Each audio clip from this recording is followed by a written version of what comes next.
When I want to get inspired to create my next masterpiece, I come to one of my favorite places in St. Paul, Rice Park. And it's not just my favorite place. The American Planning Association has just named Rice Park one of the nation's great places. Every year, the APA chooses the top streets, neighborhoods, and public spaces in the nation. They know that great places don't happen without some foresight. And the same is true here in St. Paul. Believe it or not, back in the 1800s, folks used this public square to hang and dry their laundry. Hey, that was then. Get out of here! Why, just think what Rice Park would look like without some wise planning. That's not Rice Park. This is Rice Park.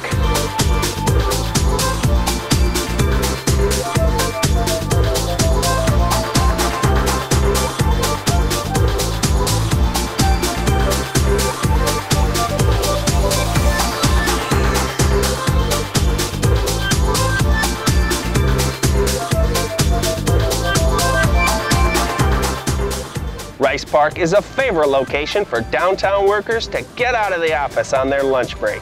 Folks like Jody here with St. Paul's Department of Parks and Recreation. Hi, Nick. How are you? Great. So, Jody, you're a park designer. Tell me how planning creates an amenity like Rice Park that was just named one of America's great places. Well, Nick, without planning, we wouldn't have so many great spaces in St. Paul, and the community in St. Paul just loves their parks, especially Rice Park. It all started back in 1849 with Henry Rice, who donated the land here, and it's gone through several renovations back in the 1860s, and then again 100 years later or so.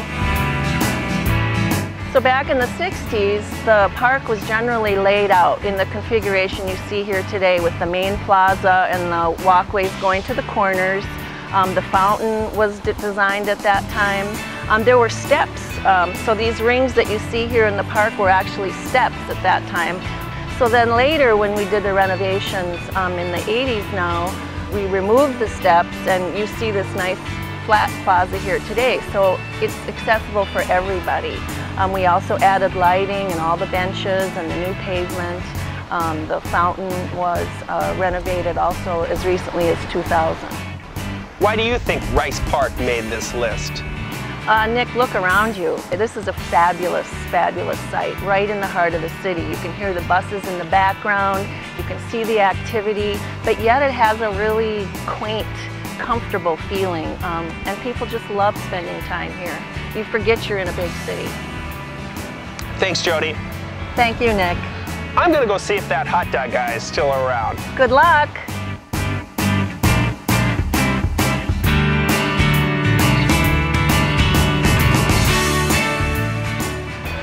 Everybody likes visiting Rice Park. You never know who you might see. Why, there's the mayor. Mayor, do you have a second? Sure. Rice Park was just named one of the nation's great places by the American Planning Association. What do you think of this national recognition? I think it's fantastic because now they know on a national level what I've always known, and that's that Rice Park is one of the finest urban squares in all of America. So what do you like best about Rice Park? What are some of your favorite memories? I love everything about Rice Park, the historic buildings, this beautiful fountain, the statue of F. Scott Fitzgerald.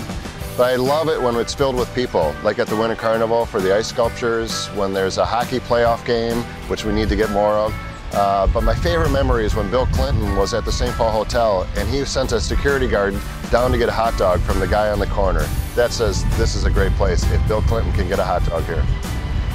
Well, thanks, Mayor. Absolutely. I'm gonna let you get back to your busy schedule, and I'm gonna go hit up that hot dog guy.